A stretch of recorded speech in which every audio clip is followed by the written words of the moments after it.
قرآن مجید کی سب سے خوبصورت صورتیں جو فجر کی نماز سے پہلے 2 رکعتوں کے اندر پڑھی جاتی ہیں، قل یا ایھا الکافرون اور قل ھو اللہ احد، بلکہ اس صورت کے الفاظ اللہ کے ہاں مقام رکھتے ہیں۔ ان الفاظ کے ساتھ اگر دعا کی جائے تو یہ اسم اعظم بن جاتا ہے، جو بھی دعا کی جائے اللہ اس دعا کو رد نہیں کرتے۔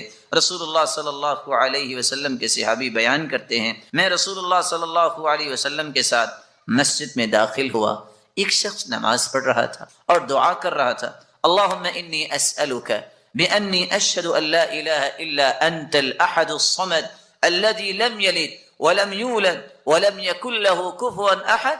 ان الفاظ کے ساتھ اس نے دعا کی تو اللہ کے رسول صلی اللہ علیہ وسلم فرمانے لگے، والذی نفسی بیدہ لقد سألہ باسمہ الاعظم الذی اذا سئل به اعطى واذا دعی به اجاب۔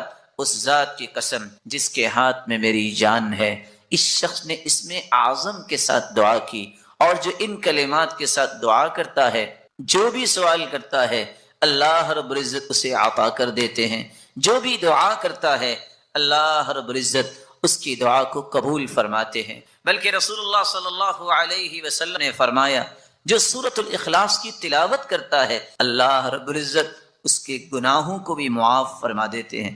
ایک مرتبہ نہیں، آپ نے 3 مرتبہ فرمایا قل یا ایھا الکافرون فقال قد برئ من الشرک۔ ایک آدمی کو قل یا ایھا الکافرون پڑھتے سنا، آپ نے فرمایا یہ شرک سے بری ہو گیا۔ دوسرے شخص کو سنا وہ قل ھو اللہ احد پڑھ رہا تھا، فقال غفر له، اللہ رب العزت نے اس کے گناہوں کو معاف کر دیا ہے۔ میرے بھائیو باوضو ہو، قبلہ رخ ہو کر 4 لفظوں میں سے کوئی لفظ ضرور استعمال کرو۔ وَإِلَٰهُكُمْ إِلَٰهٌ وَاحِدٌ لَا إِلَٰهَ إِلَّا هُوَ الرَّحْمَٰنُ الرَّحِيمُ، یہ اسم اعظم ہے۔ دوسرا لفظ الف لام میم اللہ لا الہ الا هو الحی القیوم۔ تیسرا لفظ اللہم انی اسألک بأنی اشہدک انک انت اللہ لا الہ الا انت الاحد الصمد الذی لم یلد ولم یولد ولم یکن له کفوا۔ چوتھا لفظ اللہم لا الہ الا انت المنان بدیع السماوات والارض ذا الجلال والاکرام۔ ان 4 لفظوں میں سے کوئی لفظ بھی بولو، حدیث کہتی اللہ کبھی تمہاری دعا کو رد کریں گے نہیں۔ اس میں اعظم ہے یہ، اذا دعی فاجاب واذا سئل فاعطى، جو مانگو گے عطا ہوگا، جو دعا کرو گے قبول ہوگی۔ پھر اس کے بعد درود پڑھیے، درود پڑھنے کے بعد یقین کر کے دعا کیجیے۔ کیسا یقین؟ ادعوا اللہ وانتم موقنون بالاجابہ، یقین ہوگا، یہ ناممکن میرے نزدیک ہے۔ ساری امیدوں کی ڈورے ڈاکٹر نے توڑ دی، کچھ نہیں ہوگا، لیکن یہ مخلوق ہے، میں بھی نہ، اور محترم ڈاکٹر صاحب بھی، فیصلہ اس کا ہونا۔ اللہ میں یہ چاہیے، فلیعزم المسئلہ، چمٹ کے دعا کیجئے یقین کے ساتھ کہ وہ ضرور سنے گا۔ رسول اکرم صلی اللہ علیہ وآلہ وسلم جو ہم سب کے لیے نمونہ ہیں، اللہ عز و جلال نے اس ہستی کو ذات کے اعتبار سے بھی بے مثال بنا، آدم سے لے کر آج تک، اور قیامت تک آنے والی انسانیت میں ایسی ہستی نہ آئی ہے نہ قیامت تک آئے۔ جس طرح وہ مخلوق میں سے ذات کے اعتبار سے بے مثال ہے، اسی طرح صفات کے اعتبار سے بھی بے مثال ہے۔ آپ کی ایک صفت یہ بھی ہے، کان النبی اشد حیاء من العذراء فی خدرها، اللہ کے پیارے پیغمبر پردہ نشی کمواری عورتوں سے بھی زیادہ حیا کیا گیا۔ وکان اذا رأى شيئا يكرهه عرفناه في وجهه، صحابی کہتے ہیں کہ اگر وہ کسی چیز کو ناپسند کرتے تو ہم آپ کے چہرے مبارک سے پہچان لیتے کہ آپ کو پسند نہیں ہے۔ آپ صلی اللہ علیہ وسلم ایسے کوئی الفاظ نہیں بولا کرتے، اس لیے نہیں بولا کرتے تھے کہ حیا ایک ایسی عظیم نعمت اللہ نے عطا کی تھی، اور جس کو اللہ عطا کر دیتا ہے وہ ہر قسم کی برائیوں سے اپنے آپ کو بچا لیتا ہے، تو وہ تو ذات ہی معصوم تھی، اس سے بڑی ذات تو اللہ نے پیدا ہی۔ رسول اکرم صلی اللہ علیہ وسلم نے فرمایا، حیات اللہ عز و جلال نے اپنی صفت بھی بیان کی ہے، ان ربکم حیی کریم یستحیی من عبدہ اذا رفع یدیہ الیہ ان یردہما صفرا خائبتین۔ لوگوں، جب انسان گناہ کر کے ہاتھ اٹھا دیتا ہے، گناہ اس نے کیے ہیں، اللہ کو حیا آ رہی ہوتی ہے کہ میرا بندہ اب سچی توبہ لے کے آئے گیا ہے تو میں اس کے ہاتھوں کو خالی یہ اللہ کی بھی صفت ہے حیا کرنا. اللہ بھی پردہ پوشی کرتا. من ستر مسلما سترہ اللہ یوم القیامہ. کسی کی ذاتی اگر غلطی ہو اس پہ پردہ پوشی کو کرتا ہے تو قیامت کا دن ہو یجعلہ اللہ تحت کنفہ. اللہ چھپا کے اس سے پوچھیں گے کوئی نہیں دیکھ رہا ہوگا میرے بندے یہ تو نعم یا رب اظلمک عبدی. میرے فرشتوں نے کوئی غلط نہیں یا رب لا یا رب نہیں میرے مالک. اللہ فرمائیں گے تو نے ایک کام کیا دنیا تیرے اندر حیا تھی تو نے لوگوں کی ذاتی غلطی پہ پردہ ڈالا چپکے سے جنت چلے جاؤ. اللہ تعالیٰ یہ صلاحیت مسلمانوں کو. چھوٹی سی آخری بات کر کے میں اور آپ اندر حیا کیسے پیدا کر سکتے؟ بڑا مہم سوال ہے کہ حیا کی اتنی عظمت تو ہے لیکن میں پیدا کیسے کر سکتا ہوں؟ اس کا پہلا طریقہ یہ ہے جتنا ایمان مضبوط ہوگا اتنا حیا مضبوط. حدیث آپ نے سن لی ہے حیا اور ایمان اکٹھے. حیا چلا جائے تو ایمان بھی. اپنے ایمان کو مضبوط کیجیے اور ایمان مضبوط ہوتا ہے قرآن و حدیث میں. دوسرا طریقہ جسے آپ اپنے اندر حیا پیدا کر سکتے ہیں استشعار مراقبۃ اللہ سبحانہ وتعالی. اللہ حضور جلال کی مراقبت کا احساس کرنا. میں جہاں بھی چلا جاؤں گا میرا رب میں جہاں بھی چلا جاؤں میرا رب تو دیکھ رہا. اللہ حضور جلال کی یہ مراقبت کا احساس جب انسان کو تو پھر انسان اپنے اندر حیا پیدا کر. قرآن مجید کے اندر اللہ حضور جلال نے العلیم 130 مرتبہ اس کلمے کو وارد کیا. العلیم کا مطلب یہ اللہ کی صفت ہے وہ جانتا. اللہ حضور جلال نے 130 مرتبہ اس کا تذکرہ کیا. اللہ کے نام پڑھنے چاہیے یاد کرنے چاہیے ان کے معنی پڑھنے چاہیے. اور اللہ حضور جلال البصیر اللہ دیکھ رہا ہے دیکھنے والا ہے. 31 مرتبہ قرآن مجید میں اللہ تعالیٰ نے اس آیت کو وارد کیا. میں ساری دنیا سے بھی چھپ جاؤں لیکن اس سے نہیں چھپ سکتا. اس سے انسان کے اندر حیا پیدا ہوگی.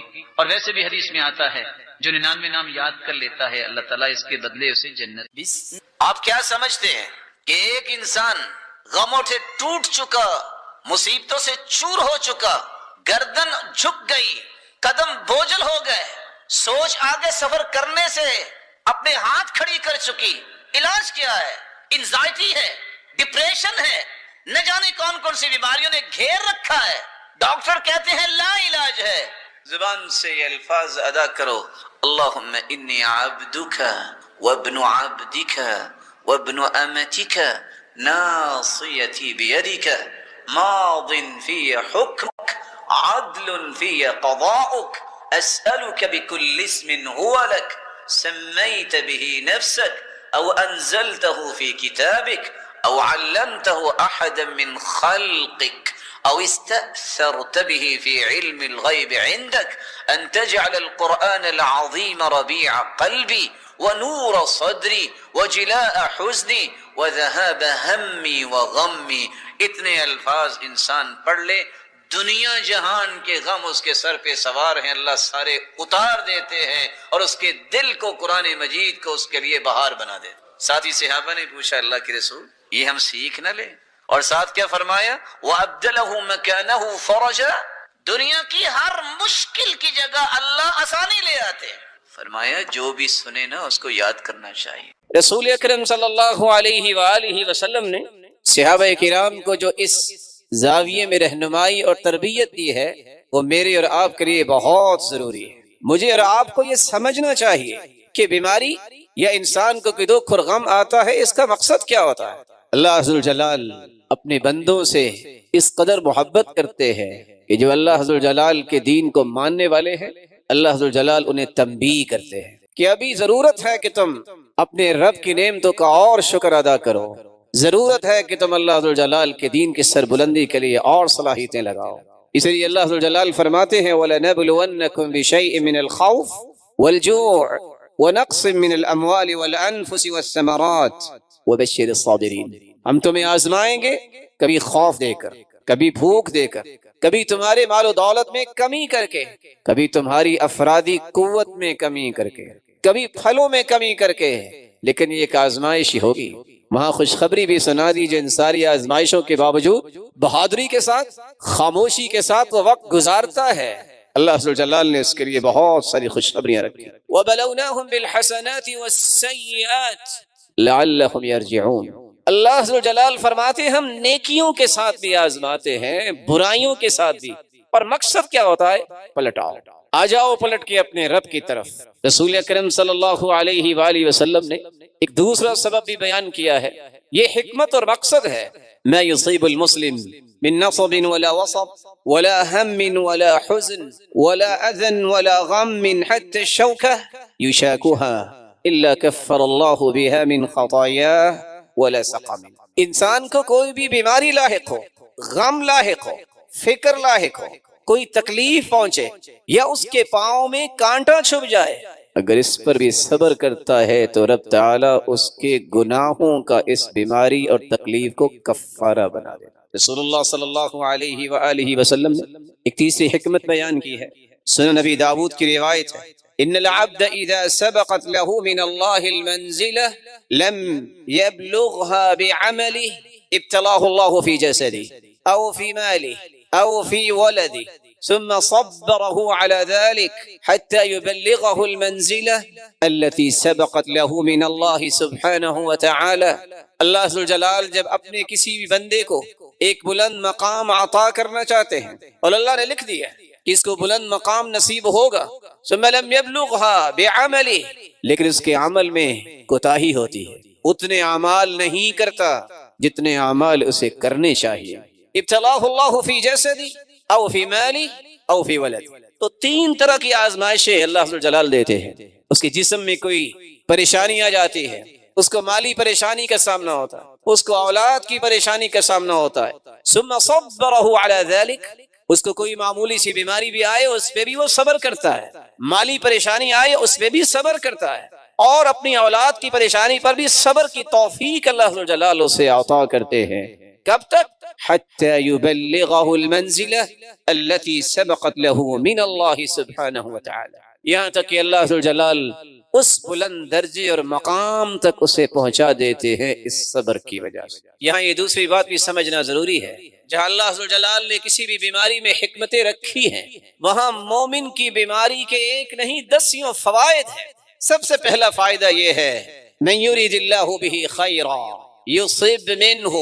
صحیح بخاری کی روایت، اللہ جلال جب کسی کے ساتھ خیر اور بھلائی کا ارادہ کرتے ہیں تو اسے کسی آزمائش میں مبتلا کر. بندہ مومن جس کو اللہ نے ایمان کی دولت سے نوازا ہوتا ہے وہ اللہ کے ہر فیصلے کو اپنی عقل سے زیادہ پیار کرتا ہے. دیکھیے سعد رضی اللہ تعالی عنہ، جن کی دعا کو اللہ جلال رد نہیں کرتے تھے. جب آخری عمر میں ان کی آنکھیں، ان کی روشنی ختم ہو گئی تو لوگ کہتے تھے دعا کرو.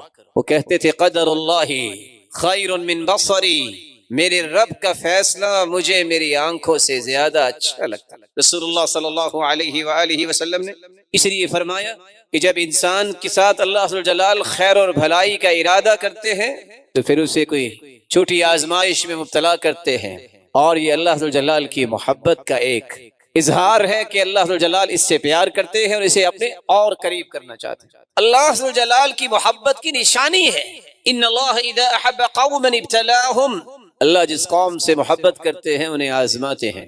فمن صبر فله الصبر ومن جزع فله الجزع، جو صبر کرتا ہے اسے صبر کے ثمرات نصیب ہوں گے، اور جو رونا دھونا کرتا ہے، جزع فضا کرتا ہے، اس کے حصے میں صرف رونا دھونا ہی آتا ہے. علماء امت کا کہنا ہے کس شخص، کس قوم کو اللہ جلال کسی بیماری مصیبت میں ڈالتے ہیں اور محبت کی نشانی ہوتی ہے، جس کی 3 بنیادیں ہیں. توحید جس کی خالص ہو، الذین آمنوا ولم يلبسوا ایمانهم بظلم اولئک لهم الامن وهم مهتدون. وہ اللہ ذوالجلال کے پیغمبر کو اپنا آئیڈیل سمجھے. لقد كان لكم في رسول الله اسوة حسنہ، وہ دین اسلام کو ایک کامل دستور سمجھنے والا ہو.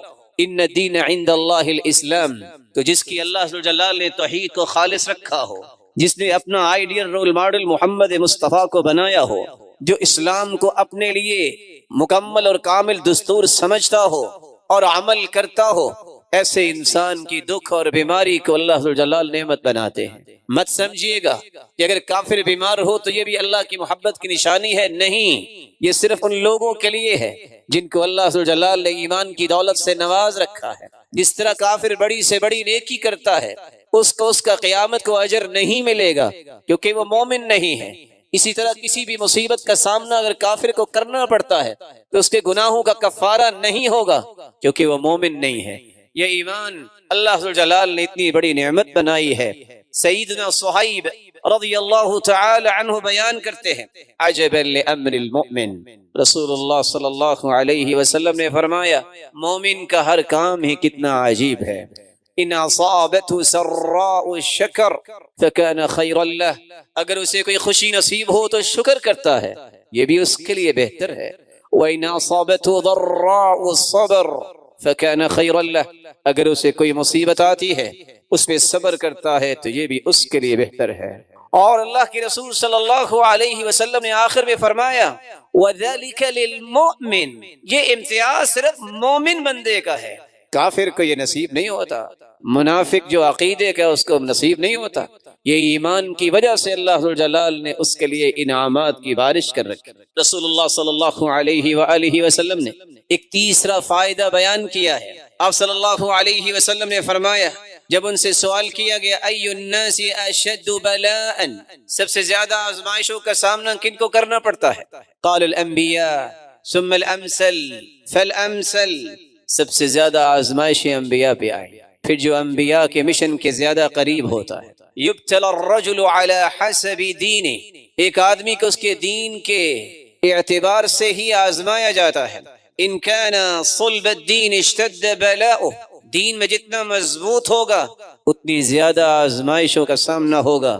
وان کان فی دینہ رقہ، اگر اس کے دین میں کمزوری ہے ابتلی علی حسب دینہ، تو اس کی آزمائش بھی اتنی تھوڑی ہوگی۔ فما تبرح البلاء علی الصبر حتی تدع یمشی علی الارض لیس علیہ خطیئہ، جب کسی انسان کو کوئی مصیبت اور بیماری آتی ہے اور وہ صبر کرتا رہتا ہے، پہلا قدم زمین پہ رکھتا ہے، چلنا شروع کرتا ہے، سر سے پاؤں تک کوئی بھی گناہ باقی نہیں بچتا، لیس علیہ خطیئہ، سب گناہ اس کے معاف ہو چکے۔ رسول اللہ صلی اللہ علیہ وسلم نے ایک دوسری روایت میں فرمایا، صحیح الجامع کی روایت ہے ان الصالحین یشدد علیہم، صالح لوگ ان پہ سختیاں تو آتی ہیں، وَإِنَّهُ لَا يُصِيبُ مُؤْمِنًا نَكْبَةً مِنْ شَوْكَةٍ فَمَا فَوْقَ ذَلِكَ إِلَّا حُطَّتْ عَنْهُ بِهَا خَطِيئَتُهُ وَرُفِعَ لَهُ بِهَا دَرَجَةٌ، جب بھی کسی صالح کسی مومن انسان کو کوئی پریشانی لاحق ہوتی ہے، کانٹا چبھے یا اس سے بھی چھوٹی تکلیف ہو، اللہ ذوالجلال اس کے گناہوں کو معاف فرماتے ہیں اور اس کے درجات کو بلند فرما دیتے ہیں۔ ایک چوتھا فائدہ جس سے انسان اکثر غافل رہتا ہے، انسان جتنی بھی کوشش کرے اس کی سب سے بڑی خوشی اور سعادت یہ ہے کہ گناہوں سے پاک ہو جائے۔ رسول اللہ صلی اللہ علیہ وسلم نے فرمایا ما من مسلم يصيبه اذى من مرض فما سواه الا حط الله به سيئاته كما تحط الشجرة ورقها، صحیح بخاری اور مسلم کی روایت ہے، جب بھی کسی مسلمان کو بیماری لاحق ہو یا کوئی اور تکلیف ہو الا حط اللہ به سیئاته، اللہ ذوالجلال اس کے گناہوں کو گرا دیتے ہیں، كما تحط الشجرة ورقها، جس طرح موسم خزاں میں درخت اپنے پتے جھاڑ دیتے ہیں اسی طرح اس کے گناہوں کو ختم کر دیا جاتا ہے۔